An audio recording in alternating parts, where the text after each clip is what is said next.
नमस्कार, मैं हूं राजेश पिपलोदिया और इस वक्त आप देख रहे हैं दोपहर न्यूज। लगातार नई और ताजा जानकारियों के लिए हमारे चैनल को आप सबसे पहले सब्सक्राइब कर लीजिए पेश है एक खास खबर। इंदौर के रानीपुरा नई बागड़ क्षेत्र के व्यापारी विजय दीवान ने मंगलवार को कलेक्टर जनसुनवाई में शिकायत कर बताया कि उनके और अन्य व्यापारियों के साथ चिटफंड के नाम पर करीब 13 करोड़ रुपए की बड़ी धोखाधड़ी की गई है। विजय दीवान, जो शिवराज ज्वेलर्स के नाम से कारोबार करते हैं, उन्होंने बताया है कि अकेले 25 लाख रुपए नरेश पिपले और उनके साथियों को दिए थे, लेकिन ना तो पैसे लौटाए जा रहे हैं, ना ही कोई लाभ दिया गया। दीवान ने बताया कि बार बार मांगने पर उन्हें डराया धमकाया जाता है और झूठी शिकायतें की जाती है। स्थानीय थाने और अधिकारियों से शिकायत के बावजूद कार्यवाही नहीं हुई।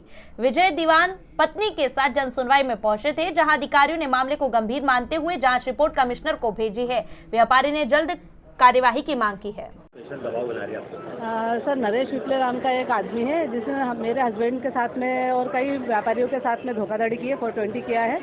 और हमारा भी उसके ऊपर 25 लाख रुपए निकल रहा है। उससे वो मना कर रहा है देने से कि मैंने तो सबका हिसाब कर दिया है। और जब भी हम लोग पैसा मांगने जाते हैं तो वो मारपीट करता है सभी के साथ में, और घर की लेडीज़ों को मतलब असली हरकतें, कपड़े फाड़ के पहुंचा देता है झूठी रिपोर्ट करवाने के लिए कि भाई विजय दीवान ने मेरे साथ में ये किया।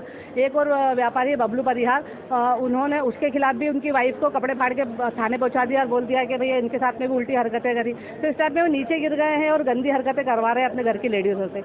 और मैंने भी पैसों के लिए एक बार उनसे बात की थी, तो मेरे साथ भी मारपीट की है, जिसकी रिपोर्ट FIR सेंट्रल थाना कोतवाली में की हुई है, लेकिन कोई भी एक्शन उस पर हो नहीं रहा है अभी तक। उन्होंने ये बोला कि हम लोग कमिश्नर को ये भेजते हैं आपका मैटर और जांच करवाते हैं। बाकी अभी तक कोई निराकरण हो नहीं पाया है। तो मेरा मीडिया के माध्यम से यही एक रिक्वेस्ट है कि आप थोड़ा सा इस पे एक्शन लिया जाए। और एक और मैं अपनी चीज बात बताना चाहती हूँ कि ऐसा 5-10 सालों में क्या चीज कर ली इन लोगों ने कि ये लोग 300-400 करोड़ के आसामी हो गए हैं। इनकी इतनी संपत्ति हो गई, 300-400 मकान हो गए हैं रानीपुरा में। इनके पास में कई किलो सोना है, तो उसकी भी जाँच करवाई जाए, क्योंकि इस टाइप में धोखाधड़ी करके ही इन लोगों ने ये सब संपत्ति बनाई है। सर, किस प्रकार से आपके साथ में कहाँ का मामला है? ये रानीपुरे का मामला है, रानीपुरा नई बागड़। मैं शिवराज ज्वेलर्स इंदौर से व्यापारी हूँ और मेरा नाम विजय दीवान है।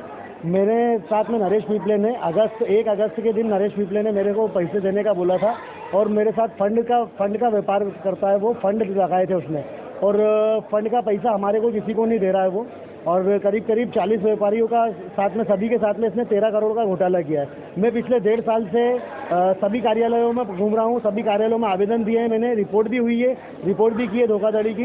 उसके बावजूद भी मेरे साथ सुनवाई नहीं हो रही है। ये फंड किस प्रकार से चालू किया गया था, कैसे संपर्क? मेरे भाई वहाँ पर ये पहले व्यापारिक फंड लगाते थे और सभी व्यापारी एक दूसरे से सब जुड़े हैं, तो व्यापारियों ने बोला कि भैया आप भी फंड लगा लो, नरेश भैया का पैसे का व्यवहार अच्छा है। तो हमने सभी व्यापारियों ने इनके साथ में फंड का व्यापार किया और फंड लगाए। जब बोली होती थी तो नरेश भैया खुद हमारे को गगन रेस्टोरेंट पर बुलवाते थे और वहाँ पर फंड की बोली होती थी। लेकिन नरेश भैया ने क्या किया कि सबसे पैसा इकट्ठा किया, मुझसे भी पैसा लिया, हर फंड में इकट्ठा। इनका साथी था कपिल गोयल और एक जना और था। ऐसे करके इनके साथ में 3 जनों ने इन्होंने मिलकर के घोटाला किया है। और नरेश पिपले आरोपी है, 25 लाख रुपए मुझसे इन्होंने लिए हैं और मुझे पैसे नहीं दे रहे हैं। कितनी हो गई अभी तक फंड में लग चुकी? 6 फंड हो चुके हैं। 10 फंड की टोटल 10 फंड थे, जिसमें 6 फंड हो चुके हैं। 6 फंड के बाद में इन्होंने फंड बंद कर दिए और किसी को पैसा नहीं दे रहे हैं।